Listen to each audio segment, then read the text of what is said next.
You're now listening to the Fullerton Unfiltered podcast. Straightforward, no nonsense business advice. Completely unfiltered. Grow your business. Grow your life. Now, here's your host, Brian Fullerton.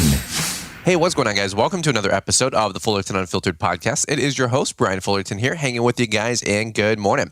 Well, I wanted to do a podcast today with you guys talking about production and helping you guys generate enough revenue and profit in your company for you guys to be happy, for you guys to make money, and for you guys to actually feel like you're moving the needle forward with your business. And I think the conversation that I wanted to talk today stems from my own experience, but then also the experience of a lot of you guys that have weighed in over the years.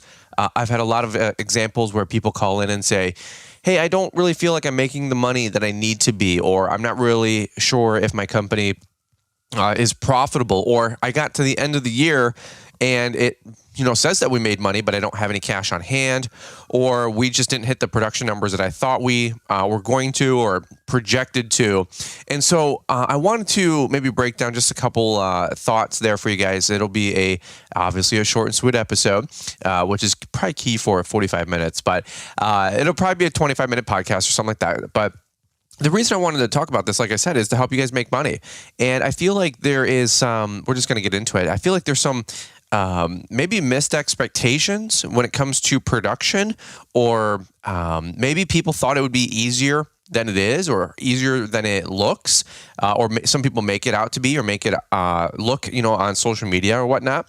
And what I'm talking about is literally how many man hours we're putting into our business in the field for production, whether it's mowing grass, whether it's accounts that we're fertilizing, whether it's irrigation systems we're starting up or repairing, putting in man hours there, laying pavers and, concrete, walls or driveways or whatever. It just really simply comes down to a math equation for your business. And in fact, I've said this many times before. I've heard this many times before. Why I say it is because that's why I've heard it. So you're always going to be careful about what you put in your ear gate and your eye gate. Going to get an amen. It's just a simple math equation when it comes down to owning a business. And I think that's where a lot of people don't spend enough time on the back end of the business, or even the quote unquote the back end is usually their office side, right? The front of the house is usually the sales side, quote unquote. That's the old saying. The front of the house is always sales. The back is always like churning the numbers and cooking the books, right? And you could say it the same thing. Like, I wish people spent more time on the front end of their ambitious quest, looking at the logistics of running their business, running the numbers, and seeing if this is a profitable endeavor. Like, before you commit to the chaos of, being self-employed or running your own business, have you ran the numbers? Like, would this product sell? Would you buy it? Would you pay for this? If we're putting this whole business together and we got all of the feedback back, all of the production numbers back, all the investment numbers that we are going to put into this thing, then we added overhead, then we added staff and payroll and marketing and advertising and legal and bookkeepers and all this other mess. What do we need to make per job, per hour, right, for us to be profitable with the business? And so let's go back to lawn care. My business for darn sure, we were way underpricing where we need to be, probably by 30 to 50%. And I'm not even exaggerating. A lot of you guys are in the same boat with me over the last couple of years as well. A lot of us are righting the ship. Things are getting better. We still got a lot of work to do, us included. But we've realized through simple math and us actually having open, honest conversation and discussions, how many of us were not churning the production that we needed to, or didn't have the right numbers, the right pricing on the production that we were doing. For example, a lot of us are hardworking people. I've put in 30 hours into the field, 40 hours into the field, 50 hours a week into the field, or I have all of my guys working 40, 45 hours a week. Well, usually it's probably going to come down to two different ways that we'll cut the mustard, or whatever the saying is. One is we don't have enough production in the field, which most likely is most everybody listening in. And I'm just being fair. And then number two it's probably half of us with the pricing. Okay. So as you guys can imagine, if you're a 10 in hard work and a 0 in smart work, we're at best a 10. If we are a 0 in hard work and a 10 at smart work, we're at best of 10. But if you're an 8 at smart work and you're a 7 at hard work and you're a 56 in this analogy, I want us to make sure that we're doing hard work, but also being very intentional and very smart about how we're approaching our business. So I have a couple other analogies I want to talk about for just a quick minute here. I think it might, analogies always work best for me. If you take it all the way back, people were storytellers, and people who told stories, they were easier to remember, right? They were easier to remember an analogy, a visual aid, something like that. So I have a couple of ideas I just have in my brain right now this morning. I actually woke up and I was inspired to do this podcast. I'm like, I don't know why, but I'm just like, production, man, it's production. Because we're putting in crazy production with a 3-man team, the amount of revenue that we're generating. And we're not like unheard of or off the walls or anything ridiculous. But I will say, like, we are putting in a lot of production for one crew. We've got 120 mow hours a week with a 3-man team, 3 guys working 40 hours each, plus like 42, if you will, their salary. But it's about 45 hours a week per guy in the field of production. And we're generating a chunk of revenue per week, per month, as you guys can imagine, like 30 grand plus in weekly mowing. Total, for the month, if you will. So 30 grand, I should say, monthly mowing. And that's pretty healthy. I mean, I'm not sure exactly what percentage or, KPI we can benchmark against and all this other mess. I'm sure we could ask Cycle CPA and all this other stuff. And that's fine. That's great. But we have great revenue going in. I should say great production going in our company right now at pretty good rates. Now, there's still a lot of work that we can reevaluate, and we want to, of course, bump up the rate and adjust the rate and increase prices over the years with our residential customers. Keith Kalfas has a really good analogy. It's probably a little too raunchy for my podcast, but how you get them is how you got to keep them, kind of a deal. And he had some extracurricular activities that he was pulling some analogies from. But go figure. It was another analogy, and it stuck with me. And basically, it was if you get somebody at a low price and then later you change the price to a high price, they're going to freak out. And how you get them is how you're going to keep them. And so a lot of us has priced bad work, but not bad work, but a lot of us have priced good work at bad pricing, and it might take a long time to get it to where we need it to be. And frankly, you might not ever get it to where it needs to be, which was one of my realizations a couple of years ago with about probably half of my company. And so we didn't just, cut the arm off and say, hey, screw it, we don't want that work and we don't need that revenue. Because even if it was low price and low margin, it was better than nothing at the time. I think Caleb Allman or somebody said once, don't shoot the winning racehorse. Like, you got this thoroughbred, it's running laps, even if it's coming in second or third or fourth place, or maybe even first place, it doesn't mean you should immediately look over the fence, get another horse, shoot your first horse as you're training your second horse. Let's not do that. So we can increase our prices, we can increase our production. All of this stuff is going to be incremental, but those incremental increases, as you would imagine, can add up, and they can add up pretty significantly over the course of time. It's not going to be overnight. It's not going to be this week. It's not going to be this month. Actually, it could start in about a month or two as we continue to maybe pass out some rate adjustment letters from, whatever, if you want to use ours, we have it at launchpreneuracademy.com. Under the store, you can use a price increase letter. It's not a pitch. It's just, hey, communicate your prices are going up. You can use that tool as a crutch. But long story short, let's get our production numbers up and let's get our pricing up a little bit more. All right. Let's do this really quick. I want to hear from today's show sponsors announcements. I love our sponsors. I love the people that keep this machine going and keep the lights on. Nothing is free, as you guys can imagine. Podcasts take time. They take money to run. And so I'm grateful for the podcast sponsors that have stuck with us, that continue to sponsor on our show. If you guys know anybody in the corporate world, at any of the big companies that we work with in the green industry, I think it's kind of a misnomer out there that I have like a red bat phone, in the Oval Office that just goes right to the CEO of Toro or John Deere. Unfortunately, that's not how it works. I'm still throwing marbles, at the window of a lot of these big companies and saying, let me in, let me up.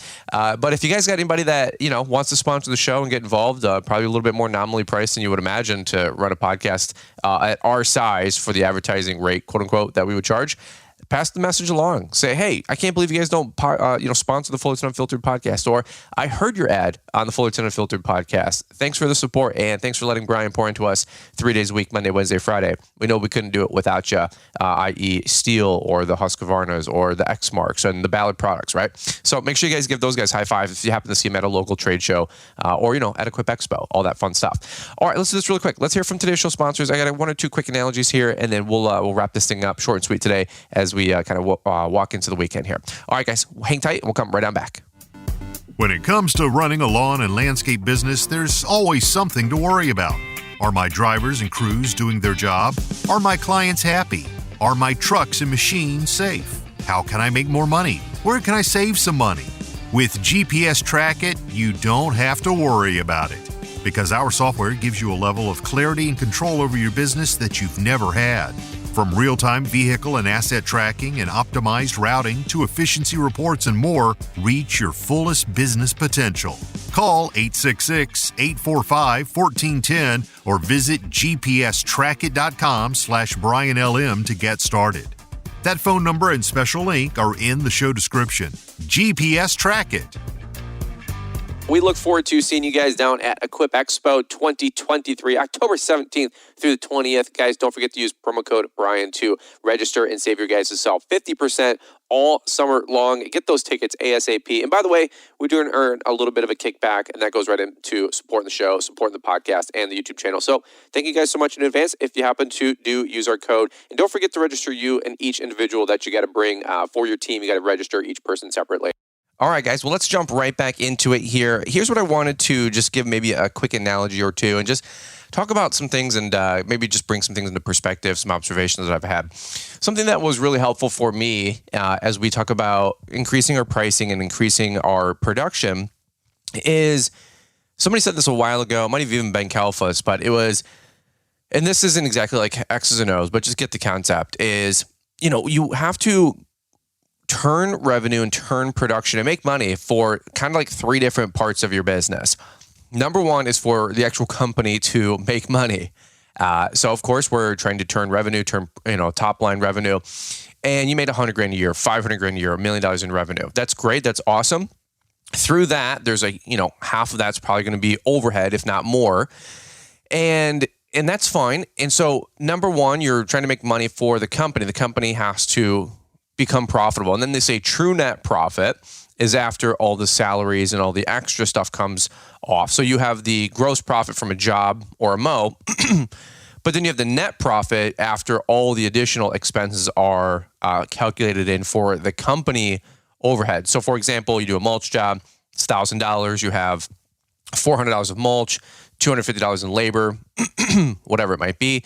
And that's $650. You made $350 gross profit. Well, then you had the overhead of the Toro Multiforce, the truck, the trailer, insurance.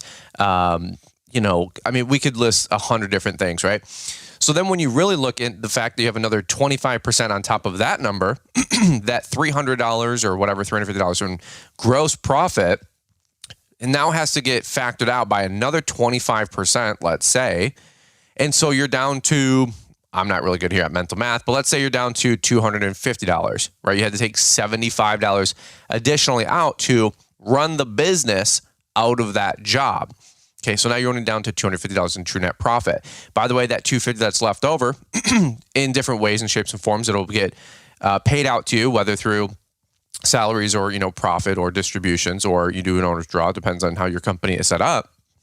But as you guys can imagine, that number is going to get taxed as well as income, which you're going to lose anywhere from another 10 to 14% at a bare minimum, up to some of you guys are rock stars, and it could be 22, 24, 27%, whatever the tax brackets are, up to 30, 40, 50% of, earned income, right?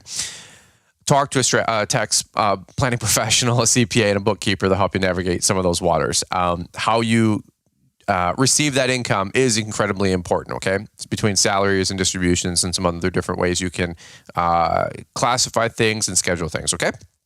Super simple stuff there. So number one, the company has to make money. Number two, you have to make money. We kind of covered 1 and 2 together, but number two, you have to make money off of that company, right? Like, okay, the company could do $100,000 in business and spend $100,000 to do it. That's not a good business model, right? Potentially. Now Amazon does that. Amazon, does $500 million and spends $500 million, and they lose money every year and get hundreds of millions of dollars in tax incentives. Well, I'm pretty sure Jeffrey Bezos is playing the long game and hopes Amazon is like something out of The Fifth Element, where he's got 30 million employees or something like that, and it's serving 50 billion human beings on the planet, not just the 7 billion of us, right? So he's building warehouses and distribution centers and robots and all this other mess and infrastructure, right? Infrastructure all across the world.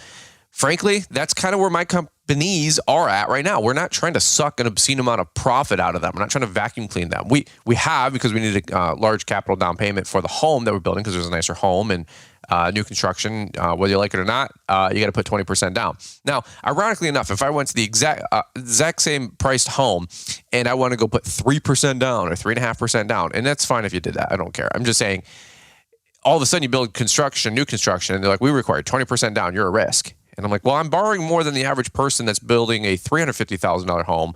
They only need 3.5% down, but I'm building a home that's more expensive, so I need more money down. I'm self-employed, so I'm more of a risk. I feel like I'm a lesser of a risk if I'm building my own home that's more expensive with my own business that I had to qualify for years worth of stable income. And I'm pretty sure I have a lot more vested in my business not going backwards than somebody else does with the company they work at not going backwards, let alone their own skin of their own tail to not get fired from that job. So it's an interesting double standard. But right now, we are still investing heavily into equipment for Brian's Lawn Maintenance, and equipment and labor and overhead and marketing and advertising and payroll for our quote unquote social media business, the side hustle thing that we started 5 or 6.5, almost 7 years ago now in March.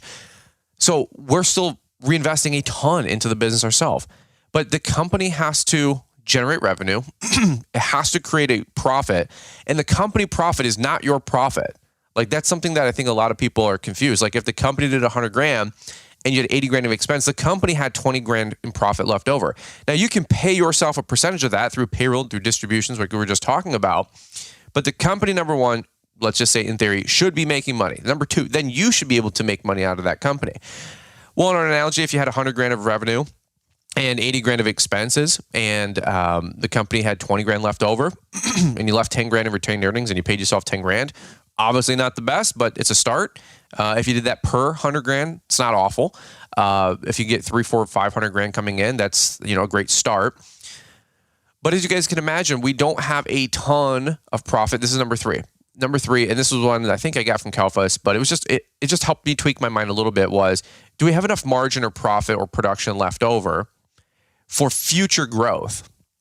Now, I know we just kind of talked about it a little bit about reinvesting into your company, but that is the point. A lot of you guys, if you did $100,000 in revenue and you had $60,000 in expenses and there's $40,000 left over, a lot of you guys, hate to say it, vacuum clean out your business and you just suck all the profit out, and you take that $40,000 and you go buy liabilities. No shade. We all do it. We need to stop doing that. We need to reinvest into assets that create passive income. Then you go buy liabilities. Read the book Rich Dad, Poor Dad, still one of my favorites. But a lot of people are taking too much profit out of their company, or all the profit out of their company. Now, I'd venture to say, generally speaking, most people, we're talking like 5 to 10% of people, not my podcast, not you guys. I'm just saying most people in general aren't making the kind of profit they really, really need to be. I feel like I have very few coaching calls that I get, broadly speaking, are, hey man, I've got too much money coming in. Where do I reinvest it? I'd like to get to a point, for myself included and you guys included, where we're having that conversation. Hey man, I got so much money coming in. What's some tax strategies? What's some wealth strategies?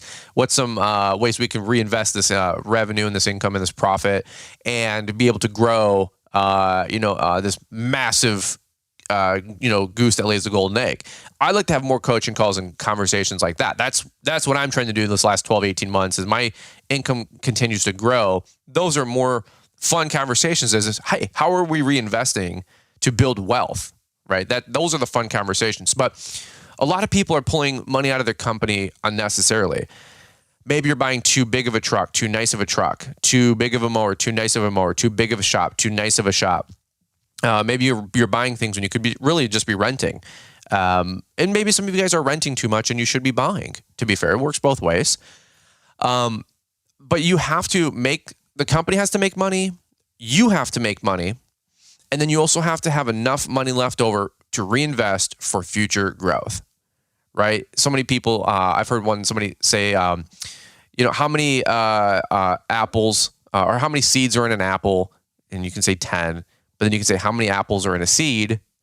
And you can say, well, infinite, right? Because you have an apple that has seeds, you replant those seeds, they grow an apple tree. The apple tree has 1,000 apples. 1,000 apples have 10 seeds, and that's where my math stops mathing. You know what I'm saying, though? There's 100,000 or 1,000,000 seeds part of that apple tree.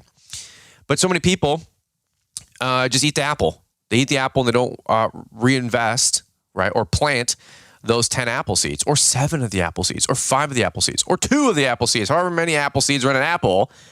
They just take all the profit out and they just eat their seed. If you reap, one seed of corn, you're going to get back a stalk of corn.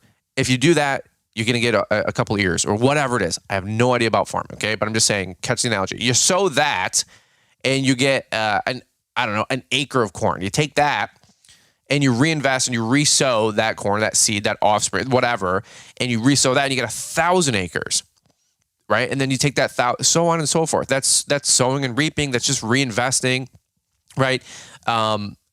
So many people in business, whether it's a YouTube channel, a social media thing, their real estate, their this, their that, their crypto gains or whatever, they take it out and they go buy something, let's just qualify and classify it as unnecessarily stupid. Now, stupid can be fun a lot of times. Maybe you want to buy a watch, a car, a whatever.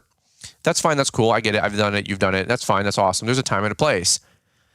But just remember this. If you take that same dollar today and you reinvest it over the 20 or 30 years, typically speaking, a lot of gray area here, but typically speaking, $1 today reinvested at a nominal interest rate, 5, 7, 8%, nothing wild, is going to be 6x what it's going to be today in 20, 30 or 20, 25 or 30 years. So for example, if you take some money and go spend $100 for a pair of shoes or a t-shirt or a watch, I don't know, and you reinvest that money instead over 30 years, that is worth $600. So you're like, hey, I'm going to go buy these shoes today. I like them. They're cool kicks, rock and roll, $100. Instead of asking yourself, how much does it cost today? Ask yourself, what does that cost? Or what is it worth if I reinvested that money and it was worth 6 times more than what it costs today? And I had that money working for me 20 to 25 to 30 years later. Are the $100 shoes that important to you today to instead have $600 laying around in 25 or 30 years? Now, I get it. Don't throw the baby out with the bathwater. You got to live today. Enjoy a little bit today. I think sometimes too many people get so lost in the weeds where they're just investing for a future where they could literally get smoked by a car tomorrow. It's not funny, but it's the truth. And now you got $1 million sitting in some escrow account or your brokerage account that, yes, it is worth a lot of money, but you got cancer at 40 and maybe your life might be over, unfortunately, and you never lived a little. Okay, so I'm not a proponent of just reinvest everything for the future. I try to balance life between being here and now and being present and enjoying today while making sure that we're still digging our well for the future. And that's a personal investment strategy for me. You need to have something personalized for you. But you can't do that if your company's not making money, you're not making money, and you don't have enough money left over into your company to reinvest for future growth. So whether it's retained earnings or you're sowing some money into your company, depending on how you want to classify that and qualify that with your professional. But there's times when I'm pouring money, my own money, back into the business. Sometimes we didn't make profit and I got to pour money into it. Other times we're taking money that we have from different things. We want to sow into that company and pour back into it. Okay. That is a great thing, right? Because if you can grow your company, not with what you made this year, but keep reinvesting it, right? Buy a stand-on leaf blower from Billy Goat. Buy a debris loader. Buy a dump insert. Buy a dump trailer. Buy another mower. Buy another truck where you can go plow more snow. By doing so, you'll be able to reinvest into your business, which probably has a better likelihood and better chance of providing a bigger and better return than if you took it to the stock market. Frankly, for 90% of you guys listening in, 98% of us listening in, you're going to win bigger in your own business than you ever will in the stock market. Okay, I did a podcast, a year ago with Liz talking about money for about an hour and a half, almost 2 hours. And for anybody that's touting, take your money out and go get 5% or go get 3%. I'm like, or you can go buy a plow truck for $40,000, arguably at 0.145% interest, maybe 7% today, but 0 to 4% interest, pretty traditionally speaking, over the last 15 years. Add that plow and that truck to your fleet, go get 30 to 50, 60 grand more of snow revenue, and you can have a 110% return, quote unquote, cash on cash return with that truck. Versus going to get 5% in the stock market or losing 25%, depending on what the hell's going on in the economy. Okay, so don't be so quick to take your money out of your company to go reinvest in other things. Sometimes the goose that lays the golden egg is right in front of you, right? I mean, like, go get that goose, a little mommy goose or a daddy goose, because I don't know what gender a goose is. In today's world, can't really specify gender, right? Because the world's crazy. So I don't know if it's a man duck. I don't know if it's a girl duck. I don't know what gender a duck is, to be honest with you. But go get the other side of that gender, unless it's an asexual duck or whatever it is, like Godzilla, and can have its own babies or turn genders. I think that was the 1999 Godzilla. This podcast took a hard left. But go find another duck, mate with that duck, and go get a bunch of other gooses that lay golden eggs and reinvest into your business. So what I'm trying to say is when a mommy plow truck and a daddy plow truck get together, they have baby plow trucks. And those baby plow trucks you can make into big trucks and then go plow more snow. $90,000 a month, folks. Thanks for listening. All right. It's unbelievable. I know this podcast is almost as good as Patrick Bet-David interviewing Top G. I think we're just drafting behind them in terms of interest and number of downloads and impact. So I do appreciate you guys after you listen to their show, listening to mine, or maybe listen to mine first and you go listen to theirs. I get it. You want to work with us first and then hear what Top G is doing in Romania. I get it. All right. So you got to make money. The company's got to make money. You got to make money. Hey, how do I pay my guys? Well, that's out of the company making money, right? People are so, nervous or anxious to add people to their team. And I get it. There's a lot of commitment there with their family life, their personal life, of course. And you want to have guaranteed income and revenue and predictable income coming in to be able to pay them hourly or salary. I get it. But through the profit of the work that you get, the production that you guys are doing, that company makes money that covers the overhead of those guys' payroll. You're not paying for your employees. The company pays for the employees. So I was actually talking to somebody just the other day, and they said, how do you how do you bid your snow work? And I said, well, we have a lot of hourly stuff. We have a lot of prepay stuff and a lot of per push stuff. If we've hedged 6 ways to Sunday, right, about how to make sure that we make money, no matter if it snows 1 inch when we're supposed to get 45, or if we get 90 inches and we only got 45. We're not sweating it. We just took on some customers. Excuse me. Let me pause really quick. Sorry about that, real life.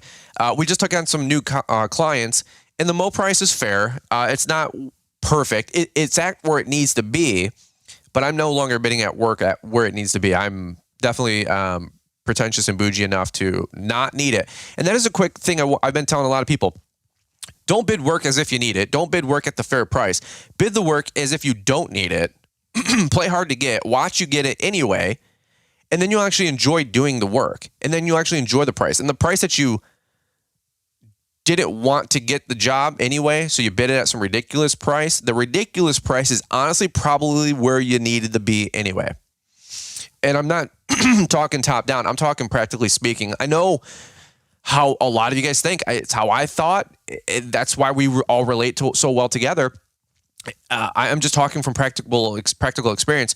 Sometimes we get so emotionally invested in the job where you're bidding a landscape job for 12 grand and you share it to your buddy and he goes, dude, 16 grand all day. And you go, dude, no way, 12 grand. I ran the numbers. He goes, dude, that's a $16,000 job. And you go, I don't know. That's what I'm talking about, that dissonance. I've actually played that game with a couple different friends and I said, hey, what do you think this job costs? And they say, oh, 12 grand. And they say, but the so-and-so price, if you know, you know, please don't share this. I'm just saying, talking out loud. But I'm saying, if you know, you know, they're like, oh, that's an 18 grand job all day. And I'm like, okay, so that's where we need to be. Like, I feel like if that's the case, that's where we need to be. Right. So I don't want you guys shooting yourself in the foot, bidding stuff that you quote unquote need. Bid it as if you don't need it. You'll probably end up getting it because you're playing hard to get and people want what they can't have. So to go back to my snow work, we bid some work for summer. It's a fair price, which like I feel dirty saying that. I'm like, I don't even want a fair price. I want a premium price. But that's how we're bidding our work. And we don't need it. So and then that's how the rich get richer. I mean, that's when you hear statements like that, you're like, that's not fair. Like the rich get richer. Like, wouldn't you want to aspire to be in that position? I will tell you, it is not a position where you come at it fiscally speaking. It's a position where you can approach that from a mental position. Like bidding it to not get it and then getting it at a premium has nothing to do with how much money you have in your checking account. It is a mentality, right? I mean, I'm just telling you, it works like that in sales, carte blanche, okay? It's a confidence thing. It's a customer service thing. It's a relationship thing. It's just how it works. So just really quick, we bid some lawn work at a fair price to get snow work, right? Because I'm not trying to secure the bag for summer. The company pays for itself many-fold over through the summer. I think a lot of you guys are in that same position. We just did a podcast. AI said just the other day, the people that will have a competitive advantage for a lawn care company in today's world are folks that can navigate market fluctuations and basically it said help with labor and payroll and keep people employed and happy through the challenging different seasons, right? So if you can solve the riddle of keeping people through winter profitably, your company will absolutely dominate as a local leader and a regional player. I mean, that's a fact. And I feel like the missing puzzle piece for a lot of folks is fall, winter, spring. And I get it. I do for 13 years. There's no way. We changed a couple things over the last couple winters and it has made all the difference. Okay.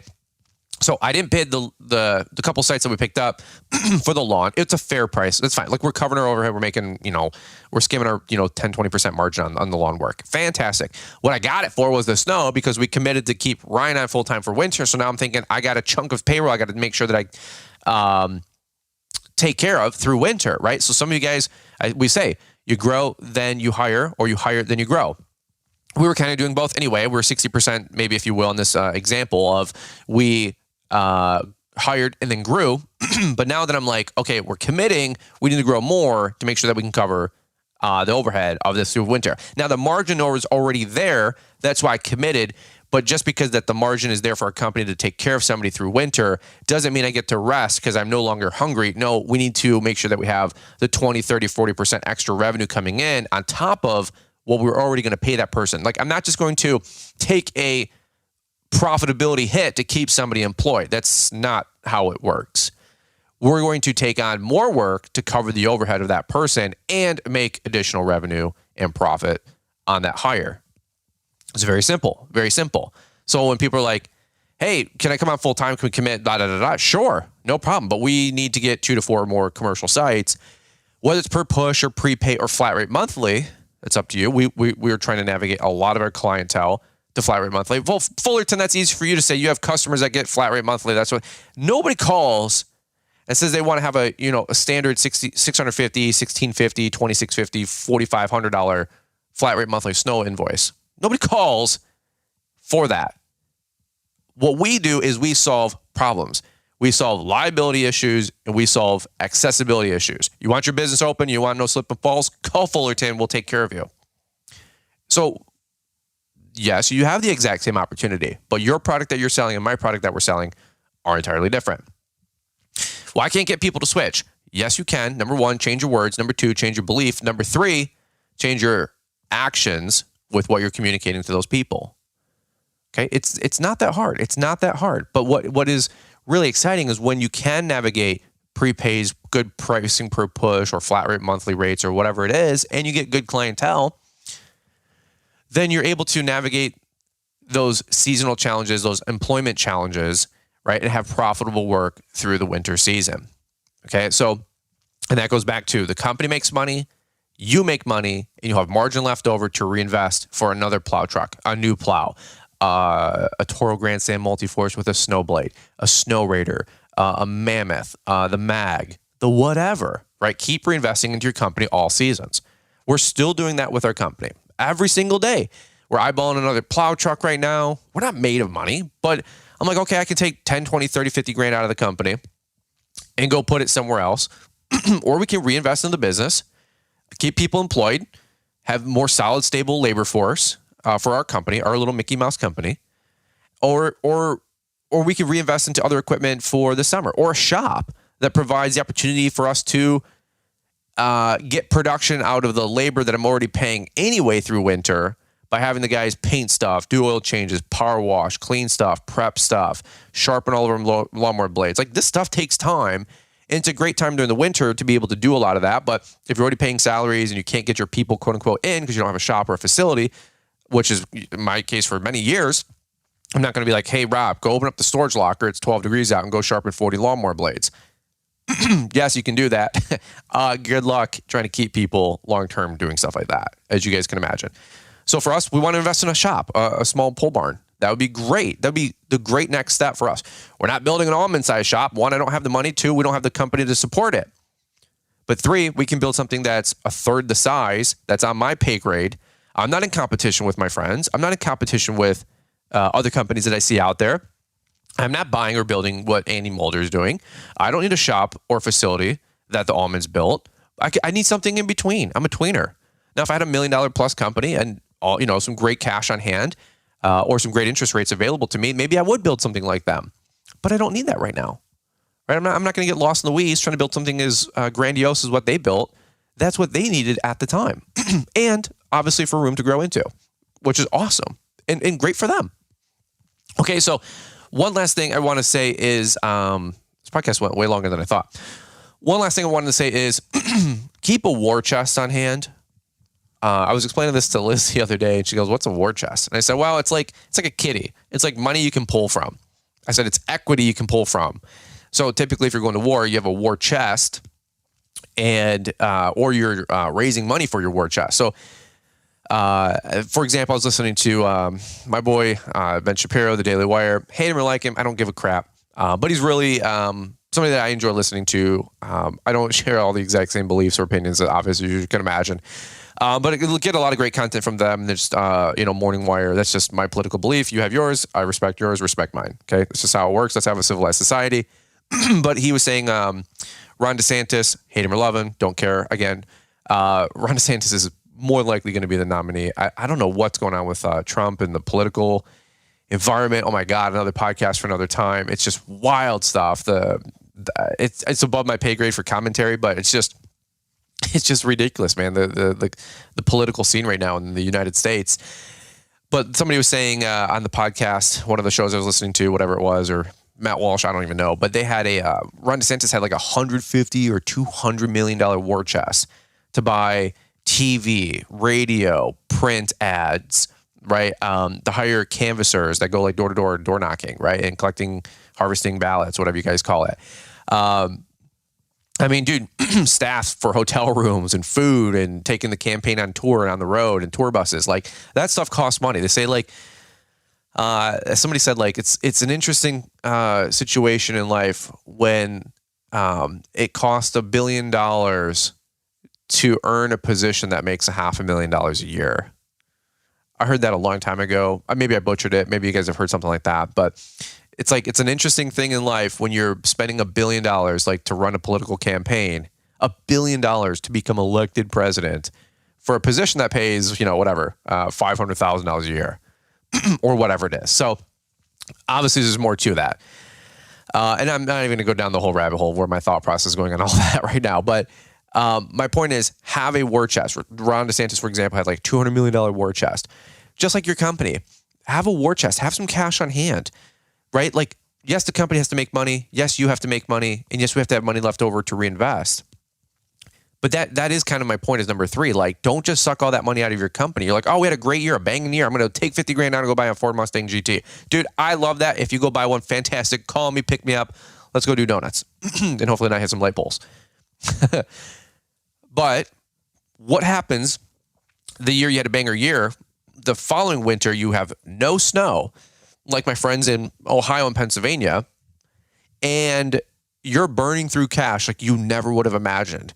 And you burn through an extra 50 grand in payroll, or you needed to, and instead last year you bought a stupid Mustang instead of renting one for $300 for the day or $60 a day on Turo, get your fix in, you instead bought one, which is fine, no shade, nobody cares. That's awesome. I want to buy a Mustang. I want to buy, something cool. But what happens the following year and there's no snow? Or something more dramatic happens, COVID, and now you not only don't know what's going on, the world's slowing down, you might get forced closed and you can't work for 8 weeks. You don't want to lose your people. You can put them on unemployment. Nobody knows what's going on. Or you can keep paying them a regular salary way before PPP was announced. Right? You have a burn rate and you're like, well, I got 60 grand cash on hand. I got 7 grand a month in payroll. I got 9 months to lick this thing or we're screwed. Right? But what if you only had 30 days working capital, 60 days of working capital, 90 days of working capital? I'm not telling you like where you should be. Most people say about 60 to 90 days of cash on hand or capital or funds to, cash flow your business. I don't hate that. I don't like that. I'm somewhere in between. I think having more cash on hand is great for people who aren't as creative at being able to generate new income or profit no matter what's going on. And that's not cocky. That's just practically speaking, how resourceful are you?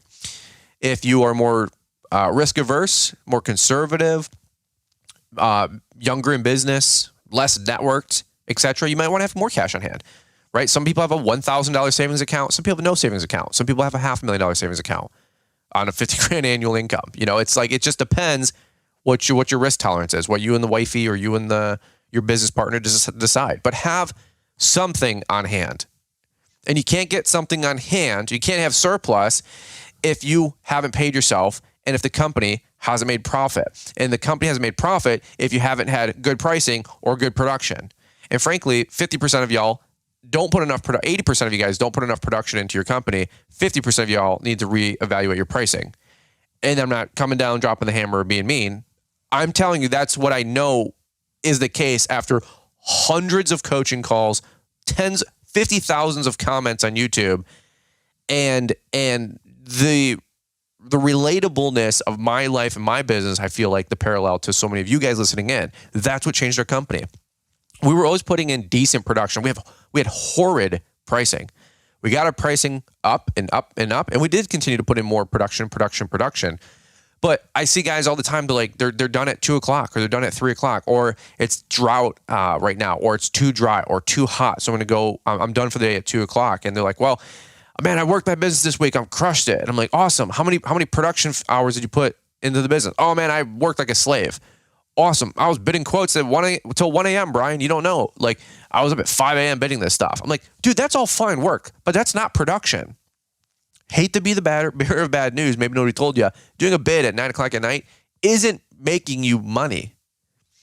Obviously, that's a prerequisite, but you don't get paid to do bids. You get paid to put bricks in the ground, make tall grass short, fertilize the lawn, spread whatever product or chemical. Like, that's where the production meets the road. And again, you can have $1 million on the schedule, but it has to get produced. It has to get done. I constantly rant about this in my household. I said, all these machines, the plates don't just spin themselves, right? I'm like, we got 8 plates spinning, and I joke, like 2 are teetering, and then 2 are falling off, and 1 shattered, and then 5 are spinning, and the plates need to spin. Somebody has to spin the plates. Like nothing just gets done. And it's not like a top-down thing. I'm just talking people practically like laissez-faire. They're like, hey, if we got production in this week, great. If it rained and we had 2-day soaker, you don't understand, Brian. You don't understand my conditions. I wasn't able to get 40 hours in this week or 50 hours a week to the field of production because we had 3 days of drought, 3 days of rain, hot days, the lawns are toasted, this. Look, dude, whatever gets your goat, that's fine with you. That is not fine with me. If it's dry, we're doing a mulch job. If it's dry, we're landscaping. If it's wet, we're pruning. Okay, like you can prune in the rain. You can prune in a light rain. Now, gale force, thunderstorm, hurricane, okay, probably take the day off. Okay, relax. But do you guys know what I'm saying? Like in the winter, there's tons of stuff you can do. You can do prunings, cutbacks, burlap wrapping, Christmas lights. There's no excuse to not be productive 40 hours a week, 12 out of 12, per year. By the way, think creatively. Go download the freaking Uber app. Go work part-time at Amazon. Go work part-time at a friend's construction or demolition business. Go work part-time. I know people that were stage-hands for concerts during the off season, making $30 to $40 an hour, setting up and breaking down stuff, 2 days a week, but they're getting 10, 15 hours straight that day. It's a long day, obviously, for concert goers. They're setting up the stage all day and they're working till 5 a.m. at night, breaking the whole stage down for the roadies to go on the show, on the road show. And they were making $500, $600 in a night. Maybe it was a cash job. And you're like, no, dude, it's winter, it's cold, everything's dead, dying, miserable. Nobody wants to do anything. I'm like, and then you get around somebody else like, dude, I made $500 last night. And I'm like, dude, tell me how you made $500. Okay? There's no excuse. And I'm not coming hard on you. I'm just saying, figure out how hungry you are and then participate at that level. I'm not saying anybody is like not hungry enough right now, but I am saying like more than likely you have to get more production in the field, and then more than likely you have to raise your prices. If you can remember any one thing from this podcast, better prices, more production in the field. I don't care how many hours a week you worked in the office, respectfully. Good for you. Nobody cares how many hours it takes me to edit a YouTube video. The only thing that matters is, quote unquote, the impact of the video, number one for me, but number two, how many views did it get? You know what I'm saying? Like, nobody cares how long it took to film, how long it took to edit, how long it took to make the thumbnail, right? You can tell, more than likely, somebody's got 50 hours into a video versus somebody's got 30 minutes into a video. Sure. But at the end of the day, nobody cares, dude. It's production. How well did the video perform on the platform? How well did you guys get the lawns cut, and how many lawns cut, and how much time, at what good price? All right. Again, company's got to make money, price stuff correctly. You've got to make money off of your company. And number three, you got to have enough margin left over to be able to reinvest in the future. And by the way, sometimes some of you guys are making too much money in your company. You're taking too much out of it, and that's why you have no money to reinvest into it. Right? Like Shark Tank notoriously just instantly, I'm out. When they have somebody that comes on the stage of the platform, they're doing an investment. They go, well, how much do you make a year? They go, well, I make $150,000 a year out of my company. Well, it only has $1.5 million of revenue. You're paying yourself, $150,000 a year out of this thing, and it's your first year in business. Yeah, I can't go backwards in lifestyle. Instantly, every shark is out, every time, guaranteed. I would be too. Number one, if you can't live on $60,000-$70,000 a year, like, I don't want to get into it, but we've made multiple mores of what it costs us to live, and we haven't increased our lifestyle, quote unquote. I spend a lot of money on a lot of different things to build infrastructure, but we're not like crazy increasing our lifestyle along the way. Like I've done coaching calls with people, and what they spend per month to manage their household on a fraction of what I earn, quote unquote. If you scaled it, like what they're spending for their monthly expenses per their income versus what I spend on my expenses per their income. I'm like, what are you doing? Like, where's your money going? It's not being mean. It's just having a soundboard. And like, I don't know. That's why I'm having a coaching call, or that's why I'm talking. Like my friends will talk, and I'm like, dude, where's your money going? Like people that make $30,000 a year and have an $800 a month car payment. I'm like, what? Would you really think you deserve an Escalade? Well, you're probably not getting an Escalade for $800 a month, but you guys know what I'm saying? But some people are like, I got to make $80,000 out of my business. I'm like, why? Well, you don't understand. I got to support my lifestyle. Well, what's your lifestyle? Well, I got 2 cars, and I got 2 thises and this and that, and I got to go to Florida every year and spend $5,000 at Disney. And I'm like, dude, you don't even want it. Like, can I just be honest? Like, dude, what are you talking about? Like, the way you're prioritizing your income and your expenses is ridiculous. Liz and I carte blanche since day one, but especially the last 6 or 7 years for Brian's Law Maintenance 2.0, since we were broke losers. Whatever the company needs, we would spend money on. We reinvest. It's not even a question. I'll spend $1,000. I'll spend $50,000. It's not even a question. I'll talk with Liz if it's over like, $2,000 to $5,000. But it's not even a question if either of us spend $500 or $1,000. Not because we're made of money, but like it's not even a question if we reinvest into the business. Payroll, marketing, labor, website. It's not even a debate. Hey, it's $2,000 for a website for a branded bowl. What do you think? It's not even a question. It's, hey, 2 weeks ago, I forgot to tell you, I dropped 2 G's to get a new website. Awesome. Fantastic. Like that's one, unfortunately, the velocity of our life. It was just go, go, go.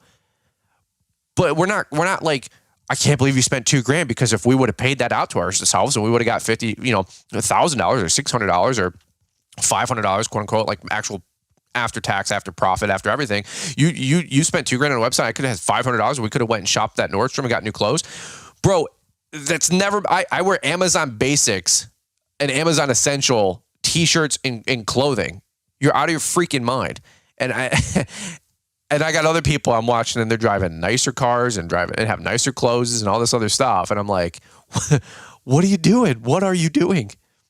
And I'm not trying to be a jerk, but come on, dude. Like, you have to approach this all maturely and have a game plan, have a vision for your life, or you're just going to be having, your crop come up and you're going to eat your crop instead of sowing it, right? If it sows, it comes up and produces a harvest. Take your harvest and reinvest your harvest and sow that, right? You get one corn, you plant it, you get a field. You take a field, you replant it, you get an acre. You take that acre, you replant it, you get 100 acres. You take that 100 acres, you replant it, you get 1,000 acres, and so on and so forth.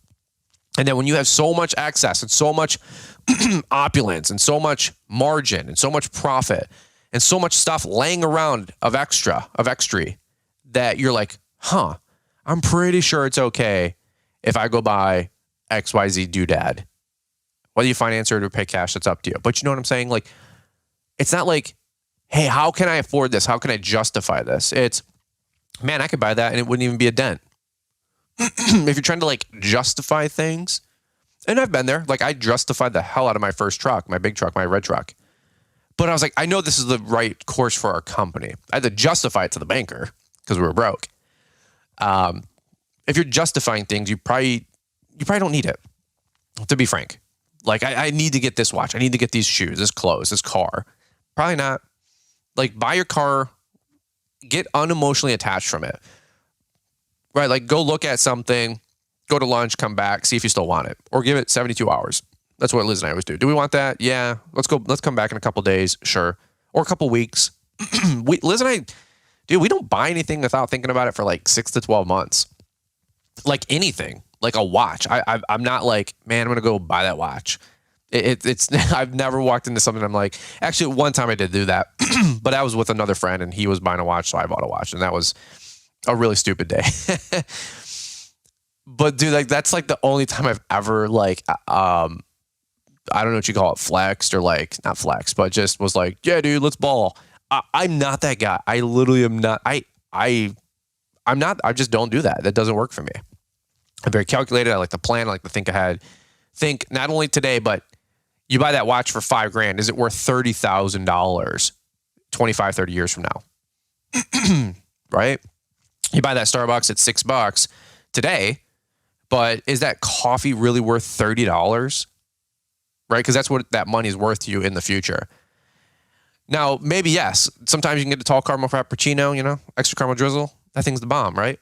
And I hate Starbucks. But a tall caramel frap, extra caramel drizzle, I'm your guy. This is my foo-foo drink. Get one like every 3 months. Not because we're cheap, and not because I'm like so living below my means, but I'm just like, we just practically speaking don't go to Starbucks. But as a caramel frappuccino, if I got one every day or every other day, like some people have an addiction to this kind of stuff, is it worth $30 a day? Like, oh, I spent $600 this month on Starbucks. Ha ha ha. I'm like, bro, $1,000, $600 this month on Starbucks times 30. It's what, $1,800 or $18,000? Like, you spent $18,000 today this month on Starbucks, not $600. What are you talking about? But you never get taught this. You never think this way. You never think long term, right? So anyway, just a little bit of a mind dump here. I hope this is just some helpful thought process, some helpful philosophy, some helpful long-term thinking, maybe mentality today for today's podcast. Evaluate your pricing, evaluate your production, make sure the company's making money, make sure you're keep making money, make sure you're having enough money left over to reinvest, right? You're like, wow, that job's about $45 for a weekly mow. Fantastic. For the company to make money and for you to make money. But how much money is left over after you did that job to put $3 after the job is done toward the next mower that you want to buy for, next year or 2 years from now? Well, practically speaking, maybe I should just charge them $50. Also, you don't need the lawn anyway, so tell them $55. And you're like, $55? That's ridiculous. Yeah. When you start saying, dude, I would never pay that, or that's ridiculous, or dude, there's no way, like that's probably where you need to be. So next time you submit a price or a bid, you can go, man, I gave him a deal. Man, that's a good price. Hey, that's a great price. That's a fair price. Get all that. It's not the vernacular of the quantifying of the price. It's the mentality that you're at. Like, you're fine with fair margin in your life. You're fine with, yeah, that's pretty fair. That's pretty good. That's good margin. No, dude. Nobody was here to be average. You're destined for greatness. You have seeds of greatness in you, right? So you're not going to get there, though, without thinking that way first. And that will translate into your bidding, your pricing, and your production, okay? It doesn't mean you're better than anybody. Nothing like that. It just means that you have a higher standard and you're trying to build something. And as Grant Cardone says, who's got my money, right? One of those deals. So anyway, that's what I got for you guys. I actually really enjoyed this podcast. This is where my thought process goes. This is the stuff that I'm constantly reminding myself, constantly encouraging other people to do, my wife, my friends, my family, right? And hopefully this helps you guys out as well as you guys approach how you guys take on your life and your business. So guys, just wanted to say thank you for listening. Podcast is growing like crazy. Sincerely, it really is. That's the best part, as when you can say that and it's actually true. It's growing because of you guys, because you guys are sharing. I just had somebody email me the other day, or maybe it was a coaching call. Actually, it was a coaching call. The guy said, man, I love your podcast. I turned my employee onto it. My employee quit. I said, was it because of me? He goes, I don't know actually, but he quit. Anyway, I hired a new guy and I turned him onto your podcast because we're listening into a truck. It's the only thing the truck's allowed to listen to in the road. And he goes, I have my employee listening to your podcast. He goes, man, I freaking love this guy. And I said, well, thanks, bro. I said, one can put 100 to flight, two can put 10,000 to flight. I said, so thank you so much for spreading the news and spreading the good word about our podcast out there. Top 200 still hanging in there, right next to Barbara Cochran and, Gary Vee and Andy Frisella. Obviously, they're like top 10. I'm like, 199. But hey, top 200, still top 200. You know what I'm saying? So that's because of you guys. I don't know what that does for us. I've never went to a sponsor and I went, hey, top 200 show, man, you should sponsor us. But any which way, it is kind of funny. But guys, it's Lawns Lessons Life in 2023. It's real, authentic lawn care. We're growing our company every single day. We're picking up new customers every day, adding employees, growing the revenue, growing the profitability, building the empire, just like you guys. My wife and I were up here in Novi, Michigan. We're humble, normal people. We're a little weird sometimes. I have spent 17 years in the sun. My brain is pretty fried between that and doing social media, as you guys can imagine. So give me some latitude. But man, if you guys are listening in and you're listening this far, I just want to say thanks again for having my back. Thanks for listening. Thanks for advocating. Thanks for promoting the brand. Thanks for sharing. And if you guys need any great resources, here's my last pitch, I guess. Well, I don't have any pitches today, but here is the one pitch. If you are struggling with this, go to launchpreneuracademy.com and purchase the Know Your Numbers calculator. It's a $99 resource, if I'm not mistaken. I think you can use like promo code podcast or Brian's 10, little what do they call it? Easter egg, I think, Mr. Producer. Easter egg, where you can punch in that code, save 10% or $10, whatever I have it marked as. And the Know Your Numbers calculator, not a hard sell, but it's basically a budgeting tool that can help you with your man-hour rate, your production rate, your overhead costs for running your business, help you understand pricing of a lawn. You literally punch in all your overhead. It tells you what your overhead is per hour, per man-hour. Punch in the price that you want to get for your lawn. Type in the desired profit margin, 25%, let's say, and it says you have to price this lawn at $45.54. All right, it's a $45 cut, $46 cut, whatever it is, right? $50 cut. It's an incredible tool. It's $99. Most CRMs or softwares will have tools like these, budgeting tools built in for, $300, $400, $500 per month. If you don't want to utilize anything like that, maybe use something like Jobber or Yardbook. We use Yardbook to run our lawn and landscaping company. Okay, well, sure, you still want to have some GPS though. Maybe the software doesn't offer it, but you still want to have some GPS. Punch in your numbers into that calculator, fiddle around with it. It's $90. What else are you going to go spend $90 on? It's going to give you a better chance of making more money in your life. For real. I mean, you're going to go to movies for $90 and make more money in life? No. You're going to go to a seminar for $90 to make more money? Probably not. No seminar is $90. Are you going to go download some e-course? Probably not. Just to be fair, not for $90. So what do you got left? I'm just telling you. And I'm being funny and a little bit of a butt. But for $90, you can get the calculator after a promo code or discount or whatever it is. Check out the Know Your Numbers calculator, mess around with it late night, one night, punch some stuff in, see what the hype is about. I've had some great feedback. We've sold hundreds of them through the spring rush. But just because the spring rush is over and we're in the dog days of summer doesn't mean you get to take your foot off the gas and not be intentional and stay focused, stay financially focused on your company and where you need to be. Not only for where you're at now, but where you need to be in the future. Okay, so it's the dog days of summer. You're like, it's time to go to the pool, relax, go on the lake. Yes, but we have no days off, right? You can still take a couple minutes one night, 10 o'clock at night when everybody's going to bed, or 6 in the morning, get a cup of coffee, let the morning speak to you, keep the window open, hear the birds chirping, go on your iMac and use the Know Your Numbers calculator and figure out how you can be more profitable by punching in some of those numbers and see where you're at. Just see where you're at. And if you don't like the tool, call me, email me. Don't call me, but email me and I will 100% refund you. It's not a cash grab. It's a resource out there to help you guys grow. All right. That's what I got for you guys. All right. That's the good old, in the Midwest, you slap your hand on the desk and you say, all right. And that's the code for it. We're done. Also, Jeremiah Jennings, I think, taught us that when somebody offers you coffee in a residential setting, hey, you guys want some coffee? That's also code for get the hell out of here. Or maybe that was Jake Meisner. I think that was Jake Meisner, actually. But anyway, that's what I got for you guys today. Hope you guys have a beautiful weekend, and we look forward to catching up with you guys here on the next one. When it comes to running a lawn and landscape business, there's always something to worry about. Are my drivers and crews doing their job? Are my clients happy? Are my trucks and machines safe? How can I make more money? Where can I save some money? With GPS Track It, you don't have to worry about it, because our software gives you a level of clarity and control over your business that you've never had. From real-time vehicle and asset tracking and optimized routing to efficiency reports and more, reach your fullest business potential. Call 866-845-1410 or visit gpstrackit.com/BrianLM to get started.